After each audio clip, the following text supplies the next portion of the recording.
According to the message, Jesus our master said what? He said, the thief cometh not but for to steal. but for to steal. That is a work of the thief, the bad person. Yan ang mga gawa ng mga taong masasama na sila ay magnanakaw. God bless you, Shawin Amuncio. God bless you. Wow, that's good. Good that you connect. God bless you, brother.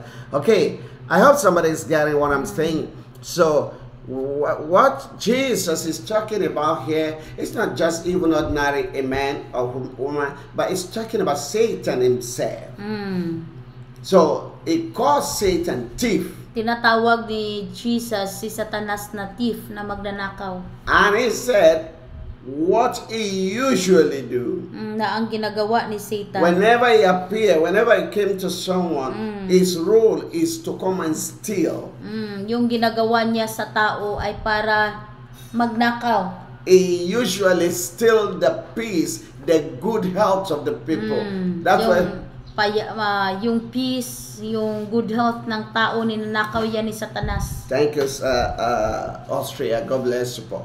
Now, he used to steal what belonged to enjoyment of the people. Kinukuha niya yung mga bagay na nakapagbigay saya sa mga tao. And when he remove it, kapag ninakaw yan ni Satanas, he doesn't used to stop there. Hindi lang hanggang dyan. He used to kill. No, pinapatay din niya. Then he used to destroy. At dinidestroy din niya. There are three powerful words here Merong mga tatlong mga bagay na very powerful. that I want you to understand the meaning of those three words quickly. At gusto ko na maintindihan mo ano bang ibig ng mga words na And yun. by the grace of God, I will tell you the last four, which is number 4, where we are going to stop it. God bless you, Rosemary, my daughter. Thank you, Angel. God bless you. I hope you're getting my point, somebody. I hope na naintindihan niyo. So, the first one is the Una, mission of the devil yung misyon ni Satanas, is to steal. no, para nakawin, magnakaw. He used to steal the hope of people. Ninanakaw niya yung pag-asa ng mga tao. That's it. Satan is a very bad person. Si Satanas ay napaka very bad. Most of the people you see that commit suicide around the world is because Satan stole their hope. Kaya maraming mga tao nawawala sa mundo dahil nawawala na, ninakaw ni Satanas ang kanilang hope. Thank you, Ma'am Jima. So they thought no more hope. Akala nila wala na talagang hope. It doesn't let them see the tomorrow, how great is what God wants to do, how God will change their life, how everything will become a good testimony. It doesn't allow them to see it. Hindi inaalaw ni Satan na makikita sa mga tao kung gaano ba kaganda ang kanilang future, kung ano pang mangyayari na meron pang kagalingan sa kanilang mga naramdamang sakit. Just imagine Job in the Bible. Imagine mo nga si Job. The Bible says, Job, after all the times and situation of sickness, the Bible says, and Job at the end becomes so rich and have better children, and the children of Job become the best in the land, and they were so rich in blessings. So you can see the difference. So sometimes when God has a good plan for you, kapag ang Diyos ay merong magandang plano sa iyo, when God has a better plan for your future, alam ni Satanas na si Lord ay may plano sa iyo na mas maganda. and Satan saw it quickly, At nakikita ni Satanas, then he will take the first step. Gagawin niya ang first step. And this first step is to come and steal. Ang first step ay para kanyang nakawin. He attacked with sickness to steal away the health. Inaatake ni Satanas yung kalusugan para mawawala na yung magandang buhay nila. To steal away the peace. Para nakawin niya yung kapayapaan. To steal away the hope. Para nakawin niya yung pag-asa. But be aware. Kailangan malaman mo. Be wiser than the trick of the enemy. Kailangan na magiging wais ka kaysa mga ginagawa ni Satanas. The wisdom is to say, devil, you are foolish. You will never take away my hope. Kailangan marunong kang magsabi na ikaw demonyo ay napaka-foolish mo, no? Hindi ko pa hintulutan na nakawin mo ang aking pag-asa. God bless you, Ma'am Divina Graham. God bless you, Ma'am Charis. Now, another thing, according to that passage, he said, it came to kill. No? Sabi ng word ni Lord na si Satanas, nagpunta siya dito sa mundo para pumatay. When the Bible says Satan will kill, is in different ways. Ibig sabihin may mga iba't ibang pamaraan para papatay si Satanas. He used to kill the happiness of people. Oh, no? Pinapatay niya yung happiness ng tao. Kill the blessing of people. No? Pinapatay niya yung mga blessings ng tao. God bless you, Ma'am Christian. It is well with you. He used to kill the goodness. No? Pinapatay niya yung mga kabutihan. Even their body may still be alive. O kahit na yung katawan nila ay buhay pa. And kill many things. Oh, pero marami sa kanila ang namatay na. God bless you, Mama Esperanza. All right, we will receive the message of your dream in the inbox. Then we can send the interpretation to you later. God bless you, Paul. God bless you. So that is a work of the devil. That is what he likes to do. Yan ang mga gawa ni Satanas. And the last one, which is the dangerous one, ang last one, is that he used to destroy totally, to make perish. No, dinidestroy niya lahat para ang lahat ng yan ay mawawala. That's why the Bible says, read it again, and in verse 10. And just hear it. This The passage. thief comes not but that for to steal Is steal, and to kill a kill, and to destroy. and destroy. That's a work of the devil. No, yan ang gawa ni Satanas. God bless you, Mama Emily. God bless you, Paul. Now, it's not the will of God Hindi will ni Lord that you will be destroyed. na ikaw ay madi-destroy. What does it mean by Ano destroy? ibig sabihin ng destroyed? That is to go to the level of hellfire. Ibig sabihin na mai-impyerno. It killed them physically. Pinapatay niya sila physically. It killed their business, killed their family, killed their mentality. Not stop there. And he has stole away their hope.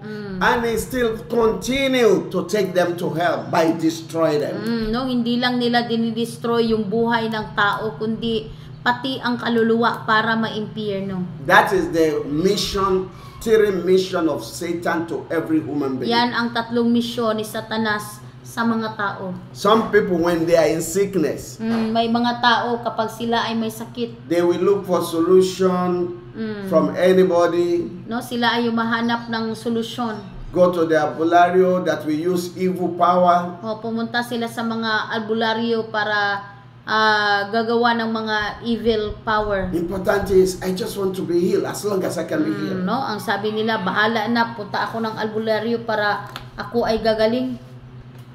And they don't know. Hindi nila alam. Immediately you took that step. O kapag ikaw ay gagawa ng hakbang patungo sa albularyo, And the albulario use evil power on you.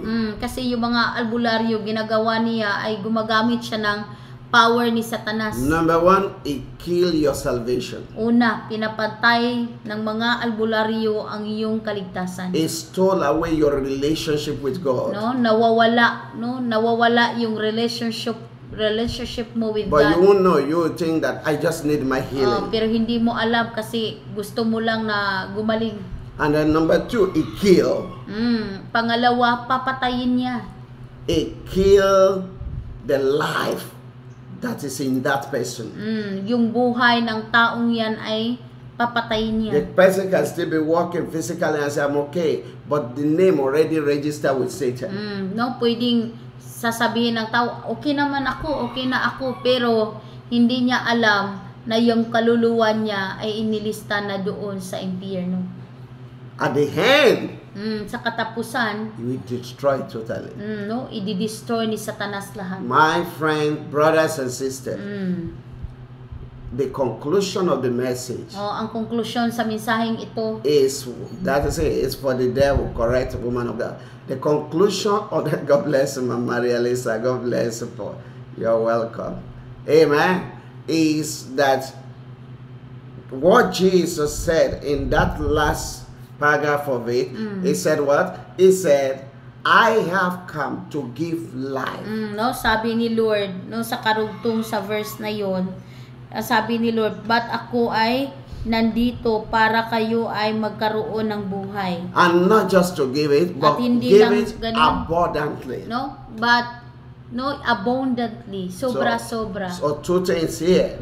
Number one, to give you life. Para bigyan ka ng buhay. Amen. Amen. For you to be alive with your relationship with para God. Ikaw ay magiging alive Your sa relationship mo will with be God. alive. Yung spirit mo ay magiging alive. Your hope will be alive. Yung hope mo ay magiging alive. Your health will be alive. Yung kalusugan mo ay magiging alive. That is true. God hates it. God bless you, Sir Samuel. God bless you. And he moved to the next one. He said, not just to give you only the life, but to give you abundantly. Mean you will have eternity. That is more. That is life more than death, more than healing, more than anything on earth. At bibigyan ka ni Lord abundantly, ibig sabihin, no, magkaroon ka ng buhay na walang hanggan.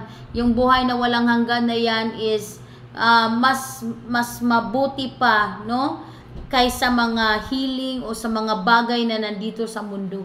God loves you. Ikaw ay minahal ng Diyos. He wants to heal you. Gusto kanyang pagalingin. He wants to do miracle in your Gusto life. siya gumawa ng milagro sa iyong buhay. Trust in God.